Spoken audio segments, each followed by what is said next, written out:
Hello! Welcome to Sinner Saint Sister. This is a space where spirited, hurting, searching, faithful people come together and ask hard questions and listen to some really wise people share about how they have lived life deeply. If this episode spoke to you, I hope that you leave a review and subscribe. You can visit YouTube/Allison Sullivan for some really fun extras. I hope you hear something today that lets you know you are loved and helps you love one another. Welcome to Sinner Saint Sister.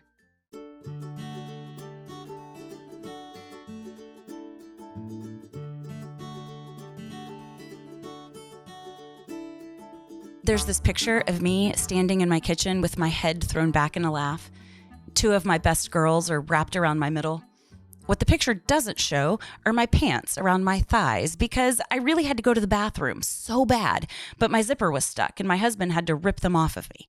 I had just run out of the bathroom, rifled through some drawers for pliers, threw them to my husband and said, "Bust me loose," when my girlfriends barged in and tackle hugged me right in the middle of my kitchen. You see, a couple of hours before, I read a group text where everyone knew about a party except for me. Long story short, I felt invited as an afterthought. Actually, I wondered if I had just invited myself. Would I have even known people were getting together if I hadn't coincidentally texted everyone? Would they have had the party without me? I thought. I think they would have, I convinced myself. I stewed. I pouted. I recalled every nice thing I'd ever done. Every slight I'd ever experienced. I magnified all of that. And then I sent a passive-aggressive text. Maybe it was aggressive-aggressive. About thanks but no thanks to sympathy invites. I looked at my husband teary-eyed and I told him I needed a taco. I ignored the question marks and confused apologies and explanations that came in via text as I distracted myself with queso. I dodged my husband's clarity-seeking and benefit of the doubt giving while I ordered another margarita. Some time went by. Time. I took some deep breaths. I prayed a few desperate prayers, exhausted by my own self. I felt miserable and embarrassed. I didn't know what would come next, but I knew that I had been rash. We drove home in silence. I rushed into the house because I really had to go to the bathroom and I couldn't get my pants down, so I begged my husband to rip them off me with pliers, and the next thing I knew, I was in the middle of a tackle hug. My girlfriends giggling and telling me that they loved me. My head thrown back, laughing with relief that tit for tat was not on the agenda that day. Instead, just a farsightedness that took in a whole picture and loved well. My husband snapped the shot. It was quite the moment.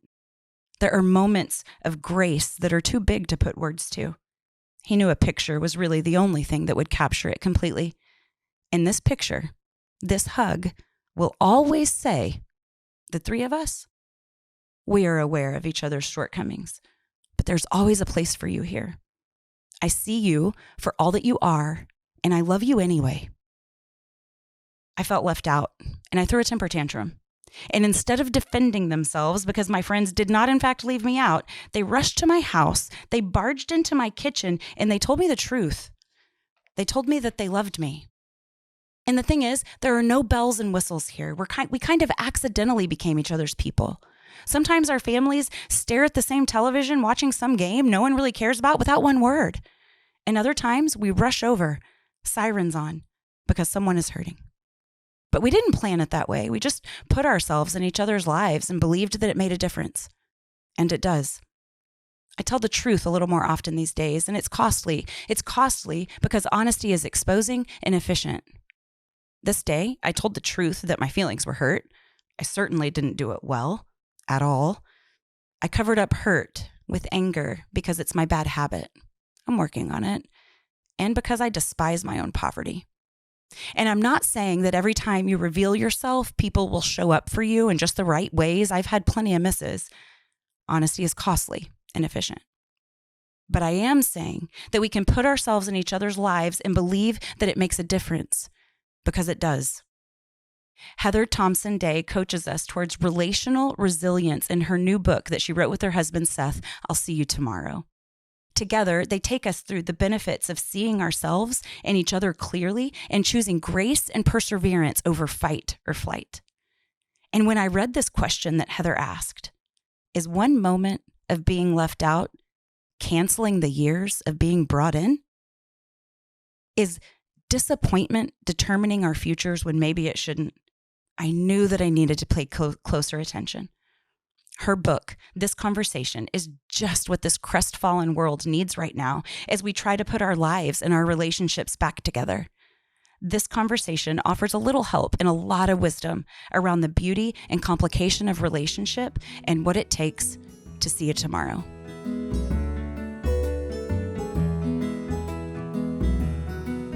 Sinners, saints, sisters, do you need a speaker for your event? Do you need someone to lead your retreat? It would be all my joy to serve and spread God's love to you and the people you gather with compassionate leadership, Bible-based teaching, authentic life stories, and a lot of laughter at heart. You can reach me at sinnersaintsister@gmail.com. Hello, Heather. It is such a joy to have you on the show. Welcome, welcome, welcome to Sinner Saint Sister. My honor. Happy to be here. Thank you. I just read I'll See You Tomorrow. Okay. I've read 2 of your books now, and we have such similar hearts. I feel like there are a lot of similar friendship experiences that have shaped you, that in similar situations shaped me also. And while I would love to go through all of them on a couch with you sometime, we are very much on a podcast and other people are listening. But one of the things that I love about you is how much you love and respect young adults, young people. Yeah. I live in a college town, and they are some of my favorite humans on the planet. I think that there's something about being young and searching, but then having a little bit of life experience to have some wisdom too. And the combination of both is just awesome. I love young people. So thank you for your important work with them. Thank you. So Heather, you are a speaker, you're a bestseller, you contribute to Christianity Today, and you host Viral Jesus. You're also an associate professor at Andrews University in communications. Right. Is that right? Yes. That's right. And as I read your books, I feel like you are a very gifted storyteller, and you do such a good job of walking us through complex emotions. And I feel like I'll See You Tomorrow came to me at just the right time. I loved your husband's edition. Yes. That's another way we're similar, is that you and I have similar personalities and our husbands have similar personalities. Isn't that interesting how we find each other, the opposites? Yes. And so I would love for you, people who aren't familiar with your work or haven't read your books yet, I would love for you to introduce yourself, if you don't mind, by telling us a little bit about who and what you love. So just an answer to that question, the first thing that pops into my mind is Taylor Swift. Right on. I love Taylor Swift, and I really love lately, right? Like, well, no, I'm like a Swiftie from. Are you from Generation Zero? I mean, I am way far back. Teardrops on my guitar. I knew Taylor Swift. I was illegally downloading Taylor Swift songs on my Napster in high school. See, so I've been here a long time. Good for I understand. you. I needed convincing because I feel naturally rebellious. It's not noble at all, but I feel rebellious about things that everyone loves. Okay. Like I couldn't love New Kids on the Block. Like they had to, so I needed distance, but then she really won me over. So yes. And I will say I loved Taylor when when it was absolutely not cool to love Taylor Swift. I am a stan from the when she had a bad reputation, and so the song's about I was there for her. I was there for her, and I guess what I love right now, I'm loving Midnights. I'm also reading a book right now called Wintering by Catherine May that is phenomenal. So I'm loving that right now too. Okay, it's thank so you. Good. Yeah. I'll be sure to check that out. I feel like it has come really highly recommended a couple of times now. Yes, take this as your neon sign. Right. Book Yes. Is fantastic. That's the holy nudge to just go ahead and do it. Okay. So Heather, in I'll See You Tomorrow, you take on this topic of relational resilience. Mm-hmm. And the way that you do it, first of all, it's so sorely needed, of course, because this COVID pandemic brought about this loneliness epidemic. Yes. And so we're living all disconnected. Everyone is struggling. This is not unique to anyone. And on one hand, we're craving that everything would just go back to normal. But then on this other hand, we have all these new boundaries. We have all these, new rhythms. And I think that it's fair to say that so many of the people that I know and love, myself included, just feel a little bit aimless, of knowing how to kind of let the dust settle. And you bring so much wisdom to this topic, but you also leave so much room for people, for people to honor what's good and true and healthy for them. And so you have these two quotes that I would like to just that really hit me deep. And one of them was, we are making snap judgments based on one incident. Yeah.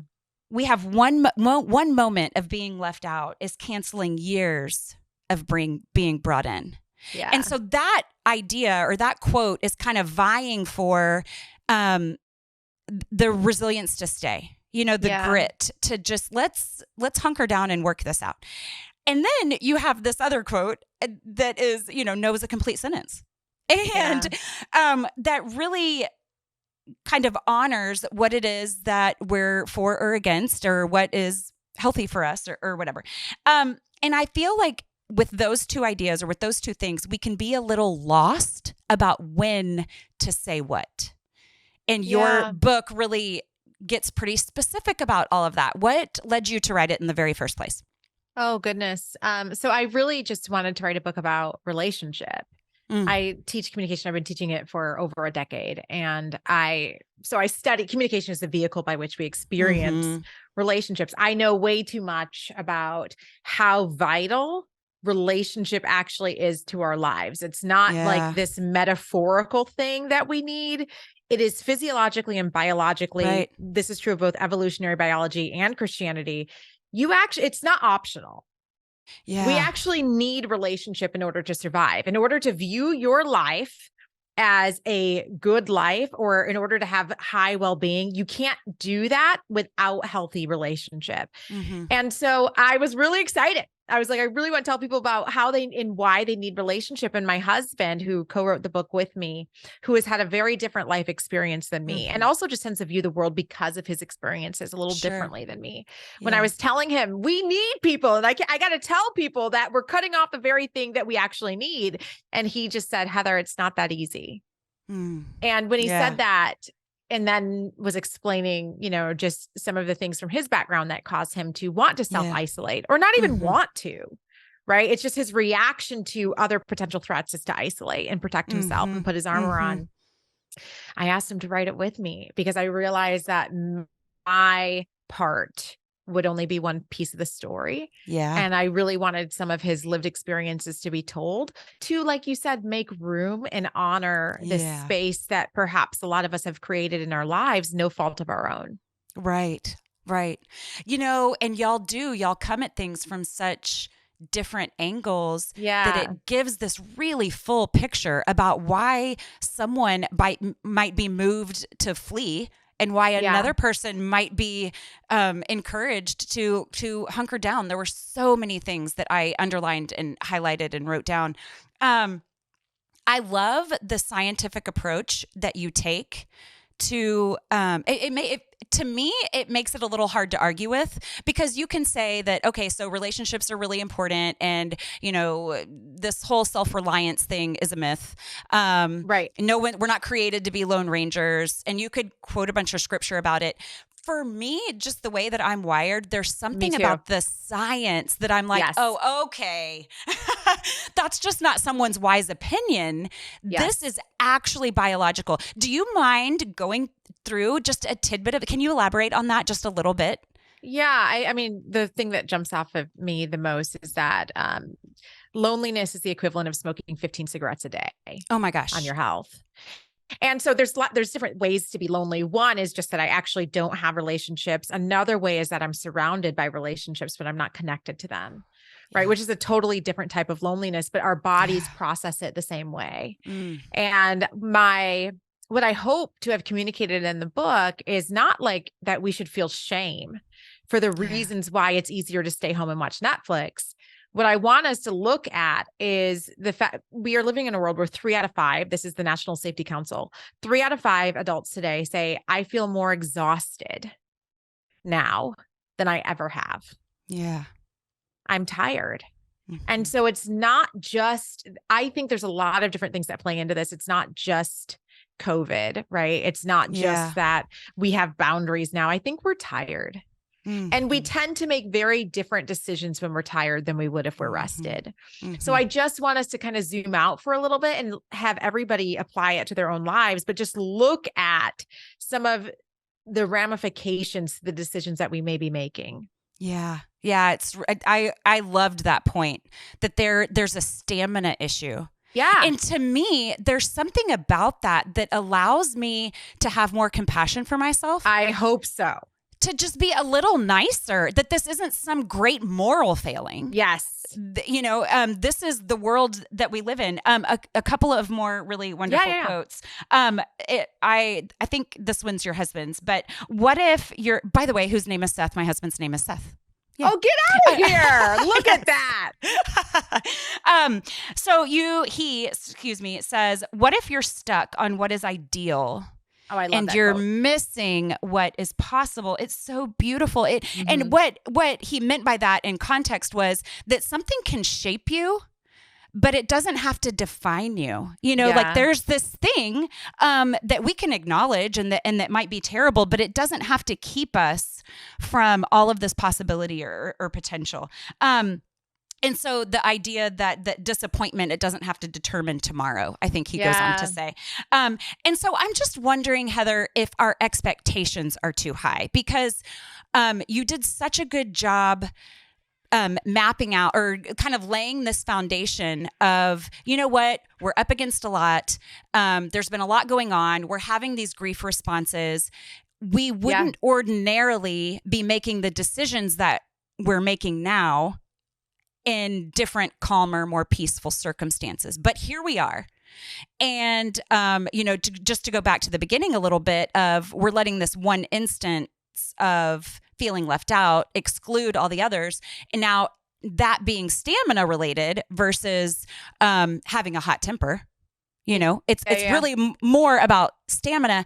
How can we adjust our expectations, not just for our others, but also for ourselves? In the midst of all of this, expectations. This is the biggest thing that I talk about in like an interpersonal communication class, because often we don't know what our own expectations are until somebody breaks them. Right.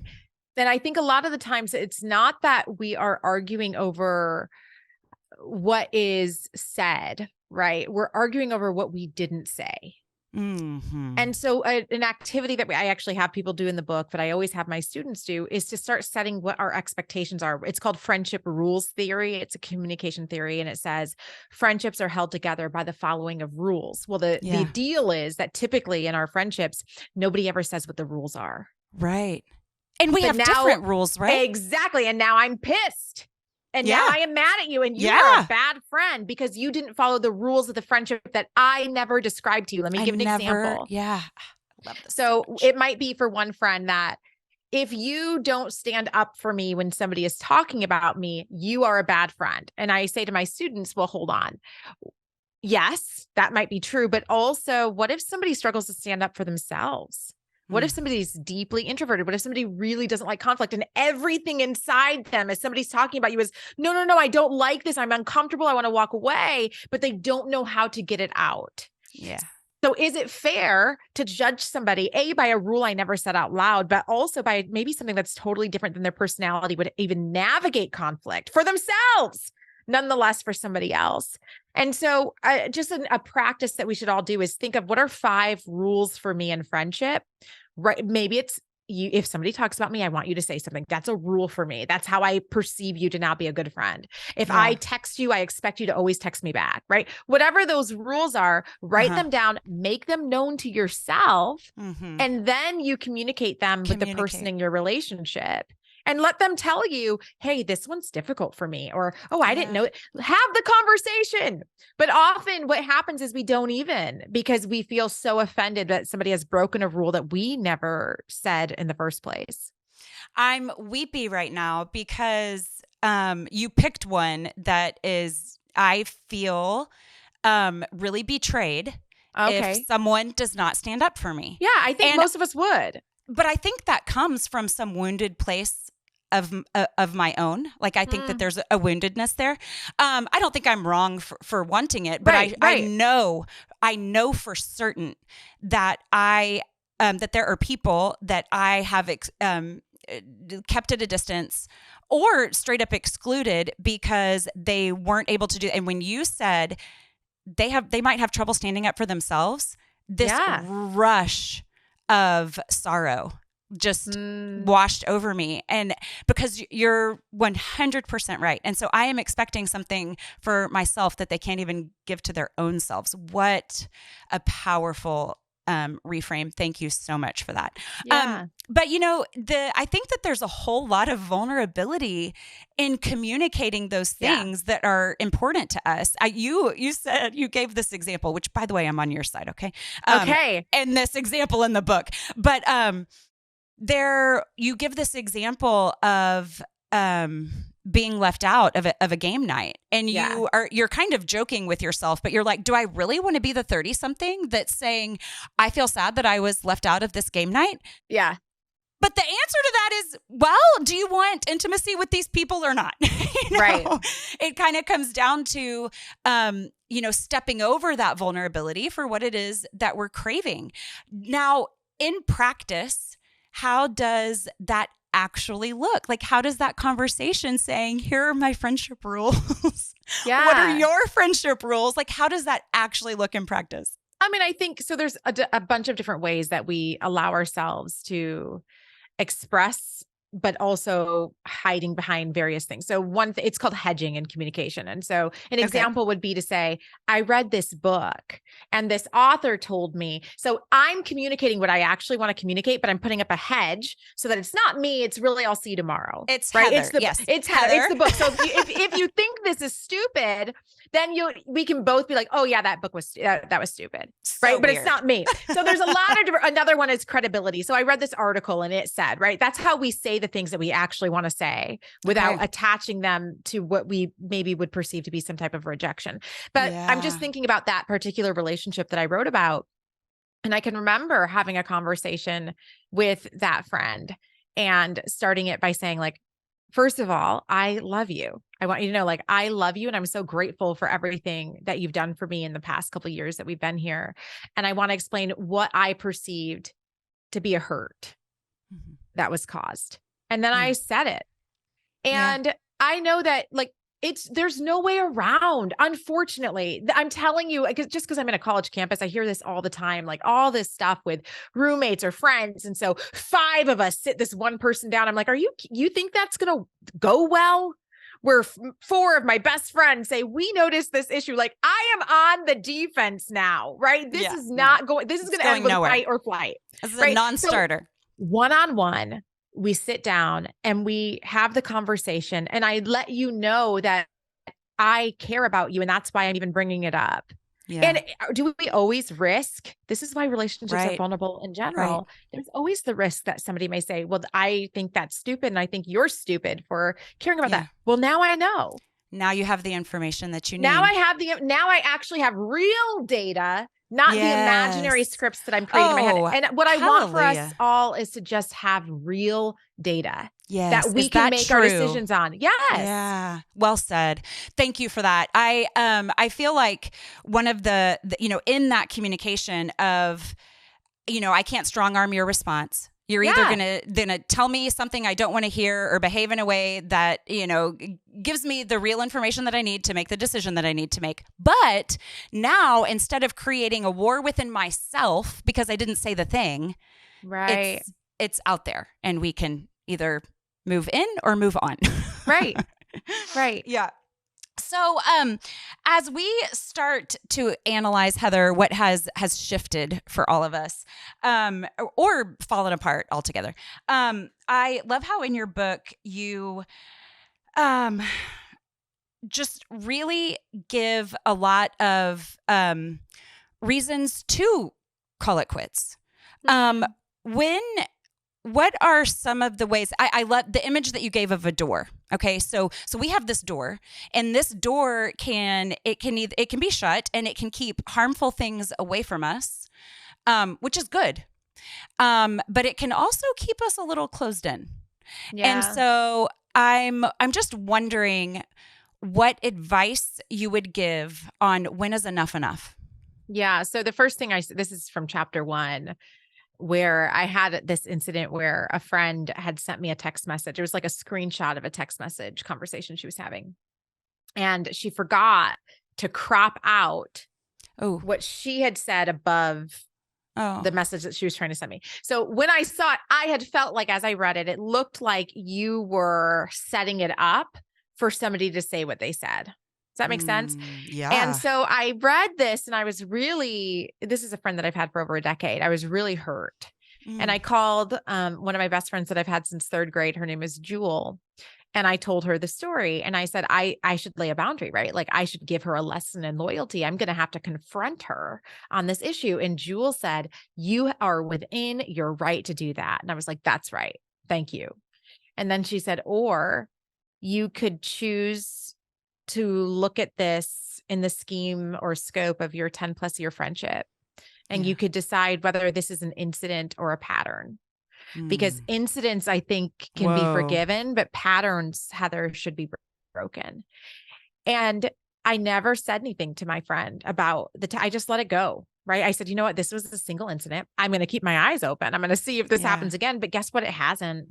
And I think what I've noticed, even in reflecting and writing that down, I realized like I've been the bad friend.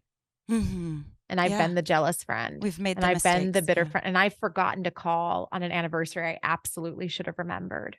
Right. And I hope my friends would look at me in this scheme of our year-long friendship and not just based on that singular incident. And so why is it so difficult for me to do that for somebody else? These are the decisions I think. The same thing with the word toxic is we love the word toxic right now. And there are absolutely toxic people and absolutely toxic situations. I think they are less regular than we've made them in our conversation. Okay. Right. Yeah. I think most of us are doing the best. At least, listen, I teach about, let's say like 200 students every single semester. And one thing I've learned as I meet all these people, thousands of people at this point in my career, is most of us are truly doing the best we can with the tools we have. Yeah. We don't need less relationship. We need better tools. Right. And we need to make space for people to develop the tools. We have to have the actual conversation of this hurt me and here's why, and then gauge somebody's response. Most of the time, people will say, oh my gosh, I'm so sorry that I did that. That was so, you're right. That was stupid. Right. We make space for that. But what happens is somebody will do something. We never even tell them that they did it. And then we'll call them toxic. Well, if a toxic literally means every time I'm words mean things, right? Every time I'm drinking from this well, there's poison in it. Yeah. And the more I drink from this well, the more it's actually killing me. So if there was poison in the water one time, that is a very different thing than drawing water. And every time I'm experiencing poison, which is it? Right. And so it's us having to have the internal conversation and really look and slow down and say, what's actually happening here? Has this been excavated?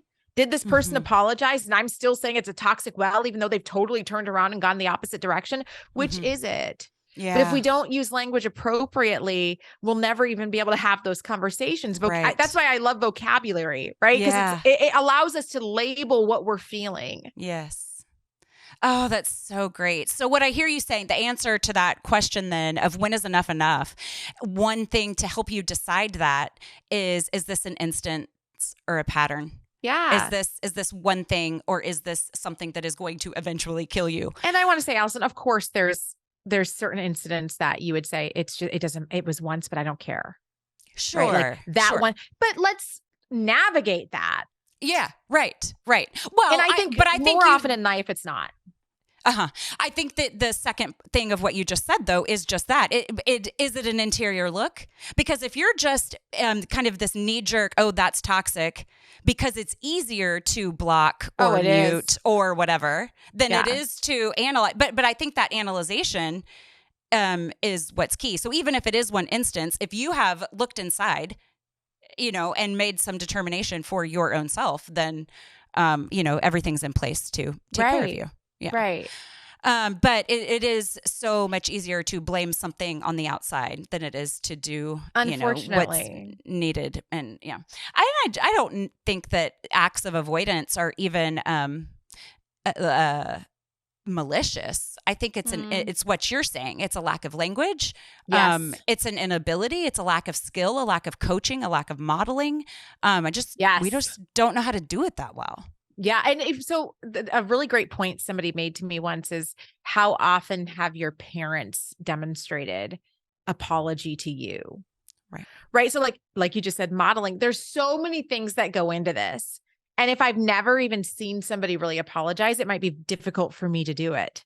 Yeah. We have to have examples of, and so of course, it always goes back to whatever it is that you have or haven't seen. Yeah. At some point, can I choose to break that cycle? Right. And so to demonstrate something I haven't seen. Exactly. I knew that I was going to be a quick apologizer in my parenting for that reason. But the flip side that caught me a little by surprise is that kids are so lovely and precious and quick apologizers, just because I had modeled it, that when they would apologize to me, but I'm still feeling the feels of being quick to forgive, or at least acknowledging this vulnerable thing that these little people have done. So just the flip side of giving an apology, but also receiving one. Yeah, modeling that too, or even of saying I'm still angry, but I love you, and that was a hard thing to say, and thank you very much. I appreciate it. We'll talk in a second. That's so when my kids will say I'm sorry, the one will say I'm sorry. I've had many times where the other one says, well, I don't forgive you. And they're like, Mom, they didn't forgive me. And I'm like, because they're not ready yet. Mm-hmm. Mm-hmm. Right. Yeah. So that is me modeling to them. If you're not ready yet, it's okay. Yes. And then let's see how you feel tomorrow. Let's see how you feel in 2 hours. Right. But giving ourselves space to acknowledge this hurt. Yeah. And I'm mad. Yeah. Right. But I'll see you tomorrow because the relationship is valuable to me. So I am dying to hear you in the flesh talk about this, because I was like, what? This undoes everything I've ever learned about relationships. Weak ties. Okay. Oh, so weak ties. We have been, I just feel like, trained over and over and over again to believe that it is quantity over quality. And yet myself as an introvert, I would rather be on my couch with a book than experiencing the world through people and handshakes and hugs and whatnot. But an introvert, I determine whether a day is good or bad on how many casual interactions I've had. Interesting. So inside joke with a grocery store teller, love it. Complaint about teenagers or the weather with my mailman, love it. If I've had 5 of those little things, this was a great day. So I believe you when you say it, but it just went against everything I know. Will you tell us about weak ties? Yeah. So essentially the strength of weak ties says that essentially what it's saying is that relationship is what matters in any which shape or form. So our close ties are those, if you think of a circle, it's those people that are in our immediate circle. And then our weak ties are people that are perhaps outside of that circle. So exactly what you just said, the mailman, my waitress. But what's fascinating is if we have a lot of weak tie relationships, we actually view our life as still pleasurable and better and have a higher well-being, it is surprising. But then when you think about the research that has always said, if you belong to CrossFit, if you belong to yoga, if you belong to a church, you are healthier and happier. Christians love that data. We tell people all the time, if you're a part of a church, you're going to be healthier and happier. What is a church? It's weak ties. What is Yeah. my CrossFit? It's weak ties, Yeah. right? So I say to my students, even if because so many of them are like, well, I don't have a best friend. I'm like, but you don't need one. Yeah. You don't need a best friend. What we need to invest in is wherever it is we can lean. And I promise you, if when you walk across campus, you're saying hi to 3 people as you walk across, and that's a good positive interaction, you will start to feel like you belong. Yes. Right. Yes. And so the idea is just to stop. I just think we have this hyper focus of leaning on where we can't, right? We look for the spaces where we can't lean. And when we do that, we miss all the places where we can. So what are those weaker ties? Who are those people maybe at your work that you can get a drink with after work or have coffee with after work? Why is that not valuable? Yeah. It's such an important question. I was really, really moved by that. I've thought about it several times since. So maybe one last thing, and then we can kind of start to wrap it up with promotion and things that you're hopeful for. But this has changed my life, and I don't say it lightly. This is just therapy now, Heather. Like, forget the podcast. Like, let's talk it out. Okay, so destiny belief. Versus growth belief. Can I need to tell you, Heather, that I can go from my feelings are hurt to you don't love me and you never have, which is why I have permission to leave because this was not meant to be and I'm out. Right. I can go to those places from 0 to 60. And I know that it is so harmful. And my long-suffering husband just has growth belief naturally. Like that's just where he lands. It's just what he has. And so the idea of, a destiny belief saying, oh, well, it wasn't meant to be versus a growth belief saying, this is hard and we'll figure it out has completely reframed how I think about things. I'm so glad. I would love for you to elaborate on it, number one. But number two, Heather, is this like, because as I've been kind of trying to dissect it on my own, like in my own spirit, is this some weird byproduct of purity culture and me like writing letters to my husband when I was 14? You know what I mean? Like, what shaped that in me? I don't know the answers to that, but I fall so hard into that category. I don't think it's just you. And I think it's culture in general. I think it's love stories. I think it's this idea that we have a best friend soulmate that just gets you, right? And if you don't find that, then perhaps there's something wrong with you. There's a lot in culture that just wants just this one thing. A fairy tale. And it's just, and I think we also we're just not honest about how hard being a human being actually is. Yeah. I would say the number one thing my students will say, or they'll feel disillusioned by, is this idea that at some point, everything's just going to make sense. That's what they really think. At some point, it's all just going to make sense and everything, and I'm going to get it. Yeah. And I'm like, I don't think enough adults, perhaps at least in my generation, told me as I was growing up that there's not going to be a point where I just get it. You're right. Especially in my faith.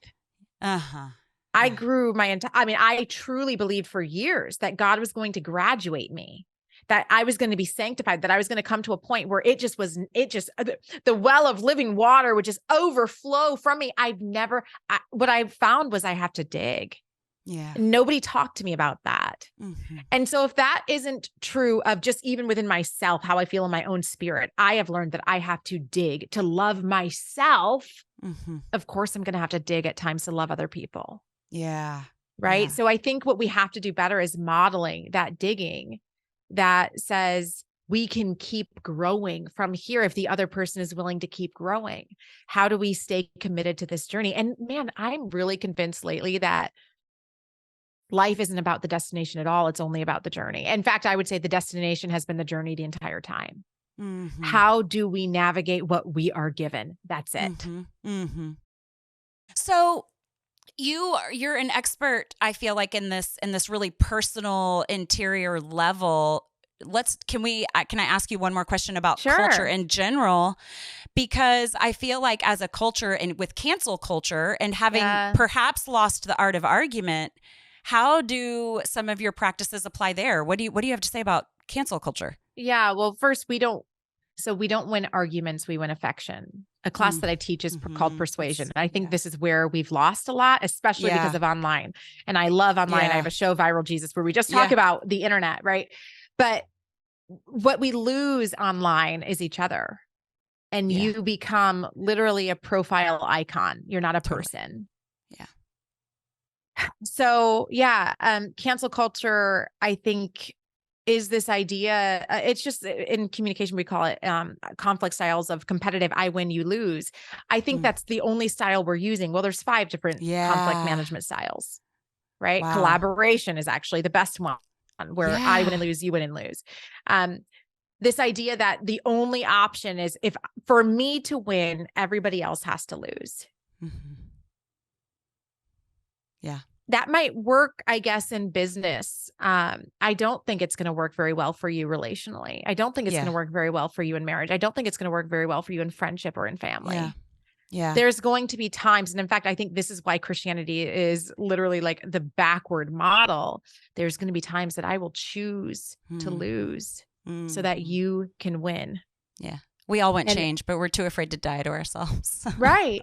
Everybody wants resurrection. Nobody wants death. That's right. This is part of it. It's not the destination is actually the journey.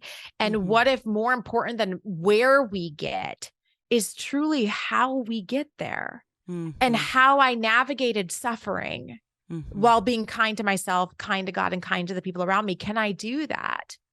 I think if we can figure that out, that is truly how we maintain the image of God. Yeah. Wow. What a beautiful place to end. Thank you so much. Do you mind closing with something that you're hopeful for? And then we will list all of the things that people need to buy for Christmas and give away as gifts and subscribe and follow and all the things. What are you hopeful for, Heather? I am still super hopeful for this new year. I'm really hopeful for 2023. I'm hopeful that we'll be able to find places of what I call like ruthlessly pursuing joy in whatever form that may come. I'm hopeful for myself that I can start doing that I told you I'm reading Wintering. I'm hopeful that I can start embracing the cold and embracing the winter and stop resisting it and look around and say, wow, like it's beautiful out here. Yeah. Where would you like us to follow? Yeah. So you can. Yeah, go ahead. I know that there's a podcast, so everybody go subscribe to Viral Jesus and then follow along at. Oh, you can follow me on, you can just go to heatherthompsonday.com and that will have all of my Instagram, Twitter, newsletter, all that stuff. heatherthompsonday.com. Go ahead and pick up 2 copies of I'll See You Tomorrow, one for you, one for a friend. Yeah. I was telling Shannon Martin the other day, I was like, listen, someone's going to surprise you with a Christmas gift and you're going to need to come up with something quick. Have one in your car and then you'll be all set. So grab 2 copies of whatever you get of Heather's. I'm on my way to go buy Wintering. Excited about that. You must. Everybody who's listening, please get that book, especially if you're going through a difficult season. Yeah. Thank you, Heather, so much. You are a deep well of wisdom and yet a bright spark of joy all at the same time. I appreciate the really complicated work that you're doing with relationships. It has given me so much insight into some of my habits, good and bad, and I'm deeply, deeply grateful. Thank you so much. This conversation is going to bless so many. Thank you.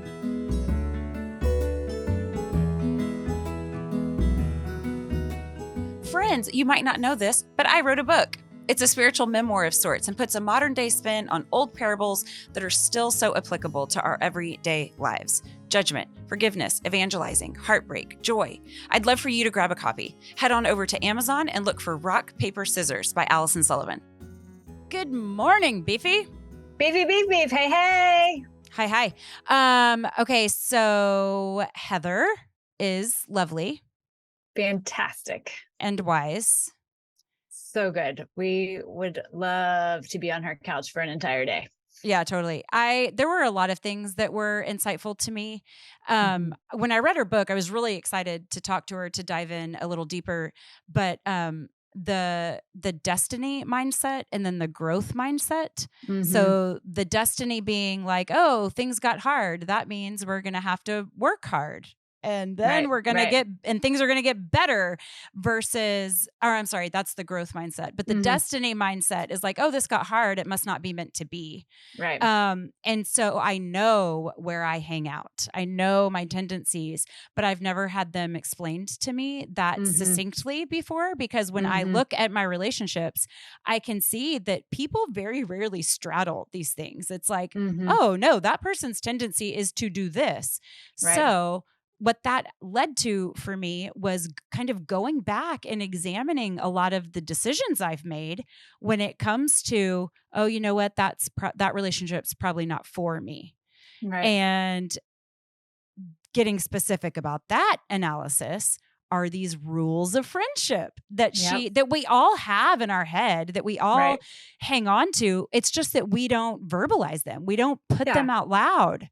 It's crazy how profound that was for her to make me stop and think about that. Of course we all have that, but how could we possibly expect your friend to know it when you don't even know what your own are? Like, you've never articulated it to yourself, yet you're holding people to this standard that you have subconsciously made for them that you don't even know how to articulate. Exactly.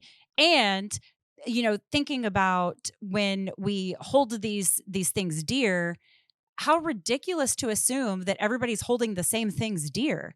Right. We love diversity. We love how different our friends are from ourselves and from one another. We love that. We cherish that. Why would we ever assume that we're all just clutching the same things? Right. So what I was thinking would be, were you going to say something? Sorry. No, I was just going to say, and we have different rules for different friendships, right? There was one thing I thought about, like, I have different rules for you that I will figure out how to articulate than I do for, friends that are, more casual relationships. Sure. Right? Different sets of expectations. Yeah, for sure.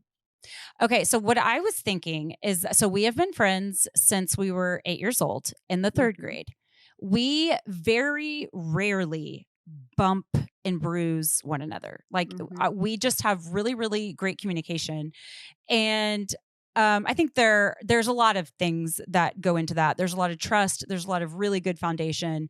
We love the Lord. We love each other. We are committed. We are kind. And we've done just a really good job over the years. For me, it's built on a great deal of trust. Like, even if things go awry, which again, they rarely do, I trust that you love me. So there can be this thing that happened or didn't happen or whatever. And it's like, well, that's true, but I know she loves me. Right. She talked about that too, right? She called it like an incident, right? As opposed to a pattern. Maybe a pattern. Yeah. Yeah. And so I'm always going to expect an incident if there was ever any reason to, cause for anything in our relationship. But that's not with everybody. Something I should work on. Right. But I was just thinking of what a gift it is, because you and I really don't take a whole lot of credit for how awesome this has been for us. Like, what like long-standing and healthy, very, very healthy relationship this has been. We like completely chalk it up to divinity. Like, this is just a gift. I do not take credit for this gift. But what I was thinking is that maybe we could model a conversation of what our rules might be, because I think that's an awkward conversation. So what if we just did it? Like, you're such a risk-free audience. Like, I could say anything, and then people could kind of, formulate their own. Okay. So I'm down. Beefy. Yes. I really want to love you all. And it has come to my attention that we hold rules, if you will, about friendship engagement, like that we all have things that are really, really important to us. And as someone that really wants to make you feel loved and known and seen, I want to follow your rules. I want to do a really good job. And I recognize that those might be different than mine. So can you tell me the things that would make you feel tempted to walk away from our relationship if they ever happened? I will say first and foremost that just by setting up that conversation, you're like, nope, we're good. That you wanted to ask me that, right? But okay, so mine are, I need consistency. I need to know who you are, what you need, what you give, lack of consistency for me is really hard to trust. It feels inauthentic. And so then it kind of feels like, what's the point in investing in this if I don't know what I'm getting or who I'm getting? So I think it's confusing. Right. Cause I want to pour in, right. And commit and go deep. And so if I'm like, not sure what I'm going, it feels like it's risky. It's risky. And it's hard to be vulnerable when you're not, when you don't have that trust. Right. Lack of judgment. Judgmentalness is, could be a deal breaker for me because, I just think we all need grace, right? And especially in a long friendship, there are going to be days, weeks, there have been years, as you know, in our friendship where I have just not nailed it. But there have been more years where I've done some good things, right? And so I think just like the lack of judgment in the moment for something, and to have just grace and a long memory, I guess, for anything that's happening, rather than just focusing on the incident like she was talking about too. And then a know-it-all is tough for me, right? Because if you know it all, you don't necessarily need me. And it just feels like you don't like have somebody to like link arms with and do life with because they've like got it all figured out. Right. And one of the best parts about friendship is to know none of it together and to work it out and to talk about it and figure it out. And so somebody that has it all figured out is tough. It's a tough one for me. It's good. Okay. So I'll phrase it a little differently. Beefy. We have been friends for a lot of years. Yes. I think we're doing a really good job, and I think we communicate well. And I think that we rarely have friction, but I also think that we are always growing and we're always changing, and we should always revisit and see how we're doing and what we could be doing better. So tell me some things that you value in our friendship, and that what would be deal breakers and things that I can be doing better. So something that would devastate me and make me feel completely unloved. Now, because I know about growth mindset, I would try not to, in my destiny mindset, say, then that means you don't love me, and that's why I don't have to be friends with you. My hurt feelings give me permission to walk away. So just like that. But one thing that would devastate me is if I wasn't there and you were in a conversation where someone was being disparaging about me. Somebody had something awful to say about me, something untrue, what have you. And if you stayed quiet, that to me, in my destiny mindset, would mean you don't care about me. You don't love me. Another thing, and I think that this is linked. This is the same thing. So that if that's defense, like you wouldn't defend me. Another one is talking about me, or being like, if you have, let's say we have a mutual friend, and if y'all were to kind of feeling ganged up on, maybe like if y'all were to have some conversation about me that wasn't well intended. So talking about me and then not defending me. Like there's something about those things when I'm not there, not protecting me or believing the best about something about that feels really, really vulnerable to me. And then, so that feels really important. That might be a rule. The third one is competition. It is competitive. If we are not happy for one another with our successes, then I think that love is desiring the good of another. So they always talk about how, there's a lot of people that will be down and out with you.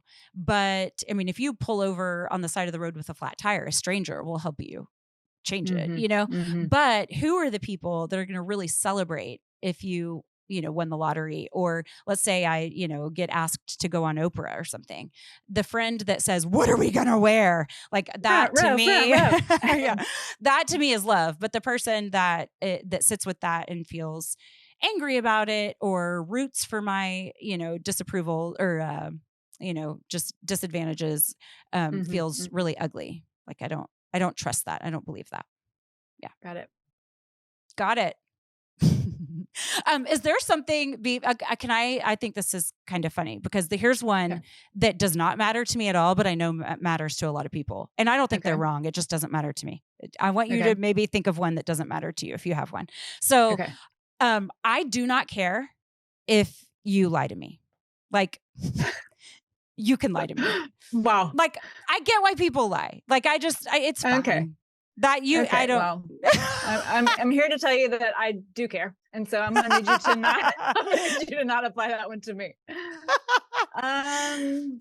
I think one for me is like, I don't need a friend to do everything with me and like be for everything that I'm for.